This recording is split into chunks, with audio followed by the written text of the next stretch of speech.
밤새 자고도 피곤하신가요? 하루 종일 멍하고 지친 채로 이게 늙는 건가? 라고 느끼시나요? 사실 이건 단순한 노화나 상상이 아닙니다. 70세 이후 많은 분들이 겪는 피로감에는 분명한 원인이 있으며 종종 의사도 놓치는 경우가 있습니다. 이번 영상에서는 노인들이 늘 피곤한 6가지 놀라운 이유와 몸에 무리가 없는 자연스러운 해결책을 알려드립니다. 수면 습관, 복용 중인 약, 감정적 요인까지 이 모든 것이 영향을 줍니다. 특히 마지막 이유는 당신의 삶을 바꿀 열쇠가 될 수 있습니다. 왜 이렇게 피곤할까? 라는 생각을 해보셨다면 댓글에 저도 그래요 라고 남겨주세요. 지금부터 그 해답을 함께 찾아봅니다. 첫 번째, 얕은 잠과 잦은 깨어남. 적당한 시간에 잠자리에 들고 밤새 침대에 누워 있었는데도 거의 잠을 못 잔 것처럼 느껴진 적이 있나요? 당신은 혼자가 아닙니다. 그리고 아니요, 그것은 게으름이 아니며 70세 이후에 일어나는 일도 아닙니다. 더 깊은 무언가가 진행되고 있습니다. 나이가 들면서 수면은 단지 짧아지는 것이 아니라 더 얕아집니다. 우리는 몸이 진정으로 회복하는 데 도움이 되는 서파수면으로 알려진 깊고 회복적인 단계를 잃게 됩니다. 그 치유 상태에 빠져드는 대신 뇌는 표면 가까이에 머물러 있으며 가득 찬 방광, 온도 변화 또는 생생한 꿈에 의해서도 쉽게 깨어납니다. 이러한 작은 깨어남은 눈치채지 못할 수도 있지만 점차적으로 당신의 에너지를 고갈시킵니다. 당신은 아침에 밤새 침대에 있었음에도 불구하고 멍한 상태로 또는 나중에 낮에 집중력이 떨어지고 몸이 꺼지기 시작할 때 그것을 느낄 수 있습니다. 한 여성은 저에게 이렇게 말했습니다. 나는 단지 게으르다고 생각했어요. 하지만 내 잠이 얼마나 얕아졌는지 깨닫고 나니 이해가 되더군요. 나는 게으른 것이 아니라 고갈된 것이었어요. 좋은 소식은요, 약이나 급격한 변화 없이 수면의 질을 향상시킬 수 있습니다. 아침 햇살은 당신의 내부 시계를 재설정하는 데 도움이 됩니다. 잠자리에 들기 1시간 전에 화면을 끄는 것은 멜라토닌 생성을 지원합니다. 그리고 따뜻한 목욕이나 부드러운 음악과 같은 간단한 습관은 당신의 몸이 긴장을 풀도록 부드럽게 신호를 보낼 수 있습니다. 이러한 변화는 복잡할 필요가 없습니다. 단지 일관성이 필요할 뿐입니다. 그러니 만약 당신이 피곤하게 일어나거나 낮잠에 의존하여 하루를 버티고 있다면 그것은 나이 때문이 아니라 당신의 수면 구조 때문일 수 있습니다.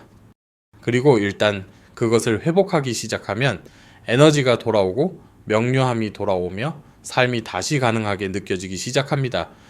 오늘 밤 이 변화들 중 하나를 시도해보고 내일 확인해보세요. 댓글을 남기고 당신의 기분이 어떤지 알려주세요. 당신의 이야기가 다른 누군가가 들어야 할 바로 그 이야기일 수도 있습니다.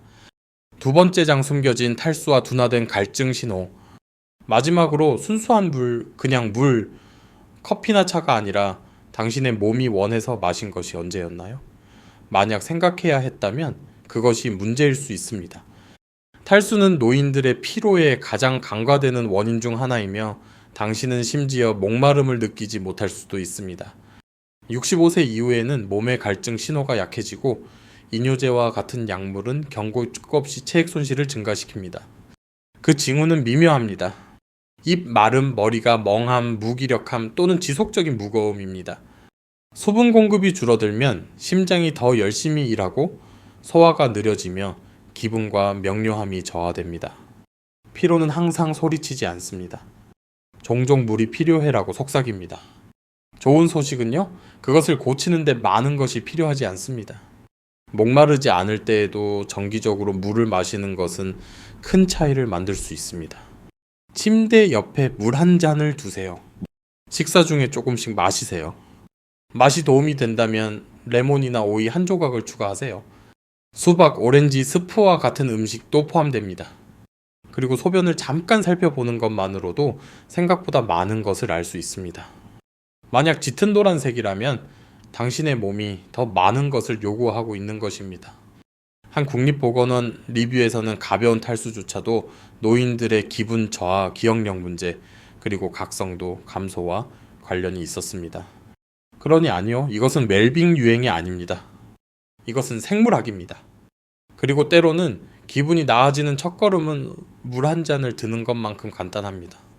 만약 당신이 잊어버리는 경향이 있다면 오늘 작은 약속을 하기 위해 댓글에 수분 보충 알림이라고 입력하세요. 그 하나의 습관이 안개를 걷어내는 조용한 변화일 수 있습니다. 그리고 저와 함께 하세요. 다음 피로의 원인은 당신이 꽤 건강하게 먹고 있더라도 당신의 영양에 숨어 있을 수 있기 때문입니다. 계속 가봅시다. 세 번째 장 조용한 영양 결핍. 당신은 잘 먹습니다. 충분히 잡니다. 모든 것을 제대로 합니다. 그런데 왜 여전히 지치고 멍하고 기운이 없을까요? 대부분의 사람들이 깨닫지 못하는 것은 이것입니다. 때때로 당신이 느끼는 피로는 나이와는 아무 관련이 없고 당신의 몸이 흡수하지 못하는 것과 모든 관련이 있습니다.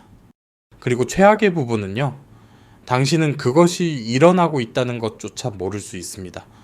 나이가 들면서 우리의 영양소 흡수 능력은 감소합니다. 건강한 식단조차도 충분하지 않을 수 있습니다. 왜냐하면 문제는 항상 당신의 접시에 있는 것이 아니라 당신의 몸이 실제로 사용할 수 있는 것이기 때문입니다. 가장 흔한 원인은요, 빛이 철분 그리고 비타민 D입니다. 나이가 들면서 비타민 흡수가 감소하는데 특히 시간이 지남에 따라 감소하는 위산에 의존하는 비일소우가 그렇습니다. 낮은 BMU는 피로, 현기증, 그리고 서서히 나타나는 머리가 멍한 증상을 유발할 수 있습니다. 철분은 몸 전체에 산소를 운반하는데 똑같이 중요합니다. 그것이 없으면 가벼운 활동조차도 숨이 차거나 창백해질 수 있습니다. 그리고 실내에서 더 많은 시간을 보내는 성인들에게 흔한 낮은 비타민 D는 당신을 무겁고 기운 없고 정신적으로 무기력하게 만들 수 있습니다. 이러한 결핍은 스스로를 드러내지 않습니다. 그것들은 몇 주 또는 몇 달에 걸쳐 조용히 쌓여 이유 없이 피곤한 느낌이 당신의 새로운 정상이 될 때까지입니다. 하지만 그것은 단지 노화가 아니라 당신의 몸이 필요한 연료 없이 기능하려고 노력하는 것입니다. 해결책은요, 간단하게 시작하세요. 의사에게 기본적인 혈액 검사를 요청하여 당신의 수치를 확인하세요. 잎이 많은 채소, 콩, 살코기, 계란 또는 강화 시리얼과 같은 영양이 풍부한 음식을 추가하세요. 그리고 가능할 때 15분 동안 아침 햇살을 쬐세요. 일관성 있게 행해지는 작은 조정은 당신의 기분에 큰 차이를 만들 수 있습니다. 왜냐하면 당신의 몸이 조용히 갈망해 온 것을 얻을 때 당신은 더 잘 움직일 뿐만 아니라 더 명확하게 생각하고 더 가볍게 느끼며 영원히 사라졌다고 생각했던 에너지와 다시 연결되기 때문입니다. 당신의 의사가 당신의 비타민 수치를 확인한 적이 있나요? 아래에 또는 아니요라고 댓글을 달아주세요. 알고 싶습니다. 그리고 어디 가지 마세요. 우리가 곧 밝혀낼 다음 에너지 도둑은 당신의 약장에 숨어 있을 수 있습니다. 네 번째 장 약물 부작용. 도움이 되어야 할 약이 서서히 해를 끼치기 시작할 때 당신의 발걸음이 무거워지는 것, 결코 거치지 않는 것 같은 정신적 안개. 그것은 노화가 아니라 당신의 약물일 수 있습니다. 많은 노인들이 여러 가지 약물, 종종 5가지 이상을 복용합니다. 필요하지만 이러한 약물은 조용히 당신의 에너지를 고갈시킬 수 있습니다. 일부는 직접적으로 피로를 유발하고 다른 일부는 수면을 방해하고 당신을 탈수시키거나 당신의 몸을 느리게 만듭니다. 함께 복용하면 그것들은 일종의 보이지 않는 피로를 만듭니다. 예를 들어 베타 차단제는 심장을 보호하기 위해 심장을 느리게 하지만 당신을 무기력하고 무겁게 느끼게 할 수도 있습니다. 수면제는 잠드는 데 도움이 되지만 종종 다음날 멍하게 만듭니다. 그리고 약물 조합은 나트륨, 수분 공급 등에 영향을 미쳐 당신이 진흙 속을 걷는 것처럼 느끼게 할 수 있습니다. 위험한 것은 그것이 얼마나 점진적으로 일어나는가입니다. 대부분의 사람들은 약의 의문을 제기하지 않고 단지 늙어가는 과정의 일부라고 가정합니다. 하지만 연구에 따르면 65세 이상 성인의 40% 이상이 매일 5가지 이상의 약물을 복용하지만 그들의 피로가 부작용일 수 있는지에 대해 질문받는 경우는 거의 없습니다. 그것은 놓친 기회입니다. 해결책은 대화에서 시작됩니다. 처방전 없이 구입할 수 있는 약품을 포함하여 당신이 복용하는 모든 것의 전체 목록을 만들고 그것을 의사나 약사에게 가져가세요. 어떤 약물이 조정되거나 교체되거나 더 나은 시간에 복용될 수 있는지 물어보세요. 절대로 스스로 약을 끊지 마세요. 하지만 영원히 이렇게 느껴야 한다고 가정하지 마세요. 올바른 지도를 받으면 작은 변화가 큰 차이를 만들 수 있습니다. 당신은 건강을 유지하는 대가로 피로를 받아들일 필요가 없습니다. 당신은 건강을 관리하면서도 강하고 집중하고 깨어있는 느낌을 받을 자격이 있습니다. 만약 당신이 3가지 이상의 약물을 복용하고 있다면 댓글에 약 이모티콘을 남겨주세요. 이것이 얼마나 흔한지 서로에게 보여주고 우리가 혼자가 아니라는 것을 상기시켜 줍니다. 그리고 저와 함께 하세요. 당신이 밤에 8시간을 자더라도 당신이 피곤하게 일어나는 한 가지 큰 이유가 여전히 있기 때문입니다. 다음에 그것에 대해 이야기해 봅시다. 5번째 장 단편적인 수면과 숨겨진 장애. 당신은 제 시간에 잠자리에 들었습니다. 밤새 그곳에 있었습니다. 그런데 왜 여전히 전혀 잠을 자지 않은 것처럼 느껴질까요? 당신은 잠을 자고 있을지 모르지만 당신의 몸은 필요한 깊은 휴식을 취하지 못하고 있습니다. 70세 이후에는 소음, 관절 통증, 가득 찬 방광 또는 불안한 마음에 의해 수면이 더 얕아지고 쉽게 방해받습니다. 이러한 짧은 중단은 종종 눈치채지 못하지만 당신의 뇌가 진정한 회복이 일어나는 단계에 도달하는 것을 막습니다. 이것이 바로 침대에서 8시간을 보내도 여전히 멍하고 집중력이 없거나 정보 전에 지치는 이유입니다. 흔한 원인은 수면 무호흡증입니다. 밤에 호흡이 멈추어 당신이 기억하지 못하는 작은 깨어남을 유발하는 상태입니다. 이것은 60세 이상 남성 그리고 과체중인 사람들에게 특히 흔합니다. 당신이 코를 골지 않더라도 숨을 헐떡이거나 긴 침묵과 같은 징후는 의사와 상의할 가치가 있습니다. 해결책은 규칙적인 생활에서 시작됩니다. 매일 같은 시간에 잠자리에 들고 일어나세요. 침실을 어둡고 시원하며 화면이 없게 유지하세요. 그리고 만약 수면 무호흡증이 의심된다면 기다리지 마세요. 검사를 받는 것이 모든 차이를 만들 수 있습니다. 왜냐하면 수면은 단지 침대에 있는 시간이 아니라 기억력, 에너지, 그리고 기분과 같은 모든 것의 기초이기 때문입니다. 당신의 수면이 개선되면 당신의 하루는 더 가볍고 명확하며 더 관리하기 쉬워집니다. 밤새 침대에 있었음에도 불구하고 지쳐서 일어난 적이 있나요? 아래에 저도 그래요 라고 댓글을 달아 다른 사람들이 혼자가 아니라는 것을 알 수 있도록 하세요. 그리고 계속 지켜보세요. 다음에는 훨씬 더 보기 힘든 피로의 원인인 감정적 피로에 대해 이야기할 것이기 때문입니다. 6번째 장 감정적 피로. 잠으로도 해결할 수 없는 종류의 피로가 있습니다.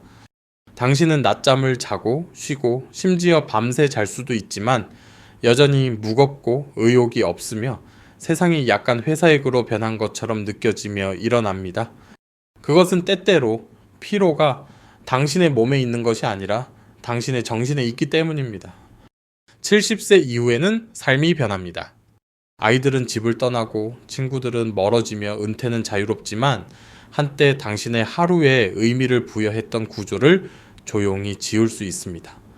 일상이나 목적이 없으면 삶은 시끄럽게가 아니라 느리고 가라앉는 안개처럼 공허하게 느껴질 수 있습니다. 당신은 더 많이 잘 수도 있지만 의욕 없이 일어나고 산책을 거르고 약속을 취소하고 한때 기쁨을 가져다 주었던 것에 대한 흥미를 잃을 수 있습니다. 그것은 항상 슬픔이 아니라 단지 조용한 퇴색입니다. 그리고 당신의 마음이 평평하게 느껴질 때 당신의 몸은 따릅니다. 에너지가 떨어지고 면역력이 약해지며 피로는 잠으로도 해결할 수 없을 정도로 깊이 자리 잡습니다. 하지만 좋은 소식은 이렇습니다. 앞으로 나아가는 길은 거창한 변화를 요구하지 않습니다. 때로는 기대할 만한 작은 한 가지면 충분합니다. 주간 산책, 전화 통화, 새로운 취미, 옷을 입을 이유, 미소 지을 이유, 목적은 클 필요가 없습니다. 단지 당신의 것이어야 합니다. 그리고 만약 당신이 조용히 고군분투하고 있다면 이것을 알아주세요. 당신은 혼자가 아닙니다. 이렇게 느끼는 것에 부끄러움이 없으며 손을 내미는 것에 약함이 없습니다. 때로는 단지 들어주는 것만으로도 무게를 덜어주기에 충분합니다. 거기서부터 에너지는 조용하고 놀라운 방식으로 돌아오기 시작합니다. 만약 당신이 그 둔한 무거움을 느껴본 적이 있다면 댓글에 알아들었어요 라고 말해주세요. 다른 누군가가 오늘 그것을 봐야 할 수도 있습니다. 그리고 만약 이것이 당신에게 와닿았다면 구독을 누르세요. 마지막 섹션에서 우리는 지금부터 당신이 늙어가는 방식을 바꿀 수 있는 한 가지 진실과 함께 모든 것을 종합할 것이기 때문입니다. 마지막 생각. 왜냐하면 그것은 단지 나이에 관한 것이 아니라 실제로 무슨 일이 일어나고 있는지 이해하는 것에 관한 것이기 때문입니다. 만약 당신이 여기까지 왔다면 당신은 아마도 그 패턴을 보기 시작했을 것입니다. 당신이 짊어지고 있던 피로는 단지 노화가 아니고 무작위가 아니며 당신의 잘못이 아닙니다. 이것은 결코 피로에 관한 비디오가 아니었습니다. 그것은 인식에 관한 것이었습니다. 표면 아래에서 무슨 일이 일어나고 있는지, 즉 영양 격차, 약물, 불량한 수면, 감정적 무게를 이해하면 자신을 탓하는 것을 멈추고 실제로 효과가 있는 변화를 만들기 시작할 수 있습니다. 그리고 그러한 변화는 클 필요가 없습니다. 아침에 물 한 잔, 햇빛 속에서의 산책, 의사와의 진솔한 대화, 작은 걸음이 더 가볍고 명확하며 더 활기찬 삶으로 이어질 수 있습니다. 당신은 단지 하루를 버티는 것 이상을 누릴 자격이 있습니다. 당신은 70대나 80대에도 꾸준한 에너지, 맑은 정신, 그리고 작은 것들에서의 기쁨을 누릴 자격이 있습니다. 그것은 완벽함에 관한 것이 아닙니다. 그것은 진보에 관한 것이며 당신이 갇혀 있는 것이 아니라 당신의 몸의 새로운 언어를 이해하기 시작했다는 것을 아는 조용한 힘에 관한 것입니다. 이제 당신의 이야기를 듣고 싶습니다. 이 6가지 놀라움 중 어떤 것이 마음에 와닿았나요?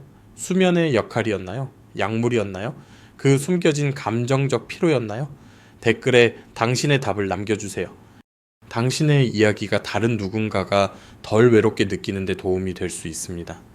그리고 만약 당신이 작은 한 걸음을 내디딜 준비가 되었다면 그것이 무엇인지 말해주세요. 습관 변화, 이번 주에 시도해볼 변화. 그런 다음 이 비디오를 필요한 사람과 공유하세요. 그리고 좋아요와 구독을 잊지 마세요. 더 많은 것이 당신을 기다리고 있으니까요. 당신은 나타났습니다. 당신은 들었습니다. 당신은 성장했습니다. 그것은 당신이 아는 것보다 더 중요합니다. 여기 와주셔서 감사하며 다음 영상에서 뵙겠습니다.